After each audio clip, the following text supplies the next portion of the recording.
परभणी महापालिकेवर शिवसेनेचे तब्बल 25 मनपा सदस्य निवडून आले. सर्वात मोठा पक्ष शिवसेना ठरला आहे. काय प्रतिक्रिया देतात? मी प्रथम सर्व परभणीतल्या जनतेचं मनापासून स्वागत करतो, त्यांच्यासमोर नतमस्तक होतो.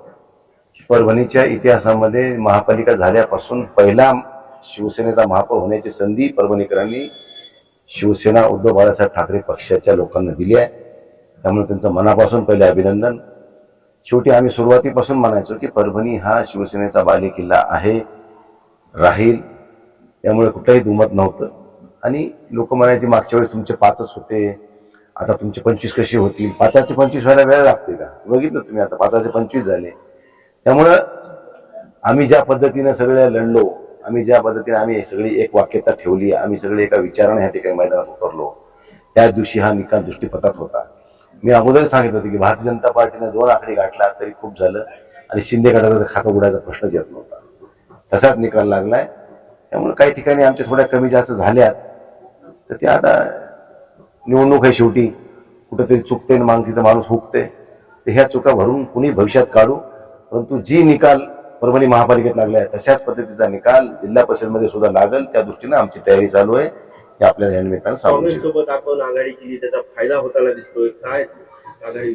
नाही, काँग्रेस सोबत आम्ही युती केली त्याच अर्थी केली होती की बाबा आपल्या मताचं विभाजन होऊ नये, आणि आपल्या लोकांच्या मताचं विभाजन झालं तर आपल्याला विजयामध्ये अडथळे निर्माण होतील.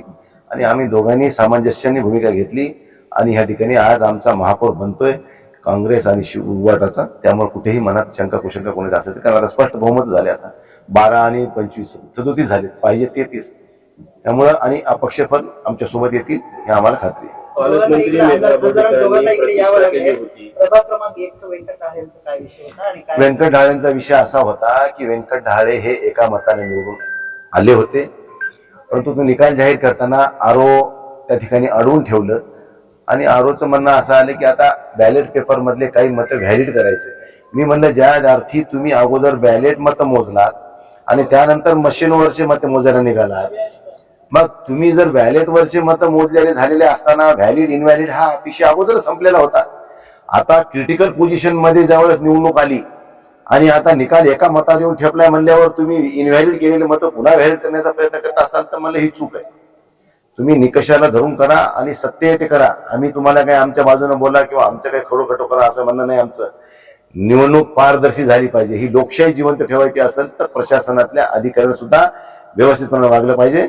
आणि ह्या ठिकाणचे आरो म्हणण्यापेक्षा ह्या ठिकाणचे जे काही ऑब्झर्व्हर होती त्यांच्या निदर्शनास आम्ही ह्या गोष्टी आणून दिल्या आणि त्यानंतर ऑब्झर्व्हरने जाऊन वस्तुस्थिती पाहिल्यानंतर आता निकाल जाहीर केलाय. मी ऑब्झर्व्हर असतील, आरो असतील, सर्व जनतेचे अधिकाऱ्यांचे मनापासून स्वागत करतो. आणि परभणीवर उभाटा उद्धव बाळासाहेब ठाकरे शिवसेना पक्षाचा झेंडा फडकला काँग्रेसच्या सोबतीनं, कारण आम्ही सोबत होतो. त्यामुळे आम्ही सगळ्या परभणीकरांसमोर नतमस्तक होतो. धन्यवाद. पालकमंत्री काल म्हणल्या की आमदार खासदार सातत्यानं असे आरोप करतात, त्यांच्या पायाखालची हवा वाळू घसरलेली आहे. आता कोण कोणावर आरोप करत होता आम्ही बघितलंय. उगाच आम्ही इकडून उडून तिकडून तुम्हाला जे बी आता जागा आल्यात ना त्या फक्त चिल्लरीवर आल्यात. तुम्ही काही गप्पा आणू नका. जे दिले ते आता घ्या. शेवटी पैशाचा किती महापूर आणणार आहेत. महाराष्ट्रातले निकाल काय एवढे काय भाजप सगळीकडेच कशावर आली तुम्हाला माहिती आहे. तुम्ही स्वतःच्या हातावर हात ठेवून सांगा म्हणा की आम्ही नेमकं या निवडणुकीत केलंय काय, विकासाचं कामं केलेत म्हणून तुम्हाला निवडून दिले, असं काय आहे का? काहीच नाही. फक्त चिल्लर पाहिजे तशी.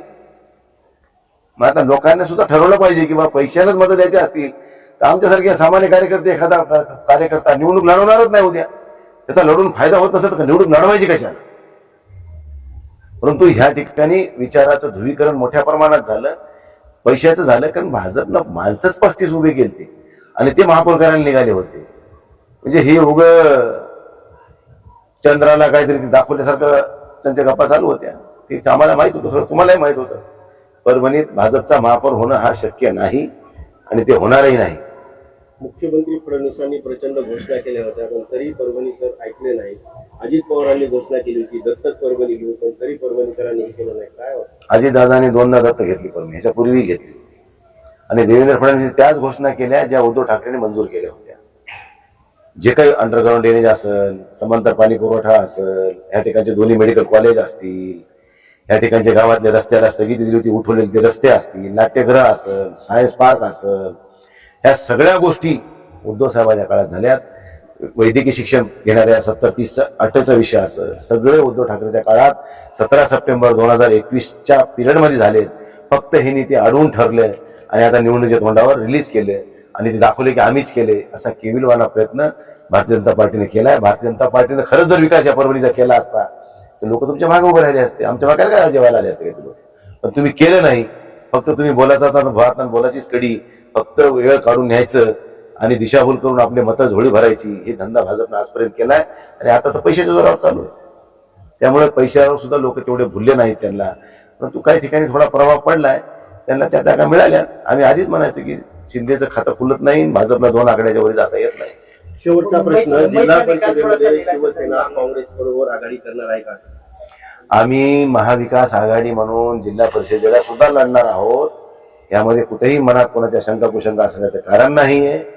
बैठका होतील, सगळी चर्चा होईल, खासदार आमदार आम्ही सगळेजण बसू, त्यांच्या पक्षाचे कोण कोण प्रमुख आहेत ते बसू, राष्ट्रवादी आदरणीय शरदचंद्र पवार साहेबांचा पक्ष असेल त्यांचे कोणी असतील ते बसू, सगळेजण बसून समन्वयानं, जशी आम्ही महापालिका लढली समन्वयानं, तशीच निवडणूक जिल्हा परिषदेची सुद्धा आम्ही समन्वयाने लढण्याचा प्रयत्न करू, एवढं आपल्याला सांगतो.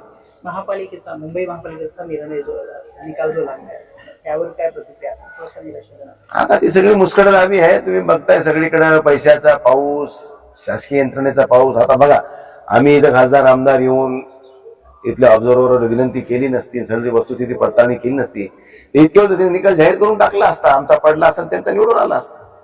त्यामुळे सगळं काही ह्यांचंच चाललंय ना, छोट्या छोट्या गोष्टी सुद्धा. त्यामुळे हे सगळ्या बघण्याची गरज आहे. निवडणूक ही लोकशाहीच्या पद्धतीनं व्हावी, लोकशाही मार्गाने व्हावी.